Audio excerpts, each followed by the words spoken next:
இளம் தொழிலதிபர் திரு திருக்குமரன் அவர்களை சந்திக்க போறோம். ஹலோ மிஸ்டர் திரு. ஹலோ. எப்படி இருக்கீங்க? நல்லா இருக்கேங்க. ஓகே திரு, இந்த சின்ன வயசுல ரொம்ப பெரிய பிசினஸ் மேனா வளர்ந்துட்டு வந்துட்டு இருக்கீங்க. இந்த குறிக்கோள் உங்களுக்கு எப்படி வந்தது? பொதுவா எல்லாரும் உலகத்தை சுத்தி பார்க்கணும்னு நினைப்பாங்க. ஆனா நான் உலகம் என்ன சுத்தி பார்க்கணும்னு ஆசைப்பட்டேன். பெரிய பிசினஸ் மேனா வருவாங்க. சரி, நீங்க இந்த அளவுக்கு பெரிய பிசினஸ் மேனா வளர்ந்ததுக்கு ஏதாவது பர்టిక్యులர் ரீசன்ஸ் இருக்கா? பொதுவா எல்லாரும் 1ஆம் தேதி ஆனா சம்பளம் வாங்கணும்னு நினைப்பாங்க. ஆனா நான் 4 பேருக்கு சம்பளம் கொடுக்கணும்னு நினைச்சேங்க. என்னை பொறுத்த வரைக்கும் உண்மை, உழைப்பு, உயர்வுங்க.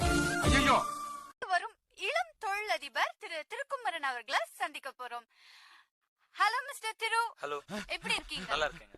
ஓகே திரு, இந்த சின்ன வயசுல ரொம்ப பெரிய பிசினஸ் மேனா வளர்ந்துட்டு வந்துட்டு இருக்கீங்க. இந்த குறிக்கோள் உங்களுக்கு எப்படி வந்தது? பொதுவா எல்லாரும் உலகத்தை சுத்தி பார்க்கணும்னு நினைப்பாங்க. ஆனா நான் உலகம் என்ன சுத்தி பார்க்கணும்னு ஆசைப்பட்டேன். பெரிய பிசினஸ் மேனா வருவாங்க.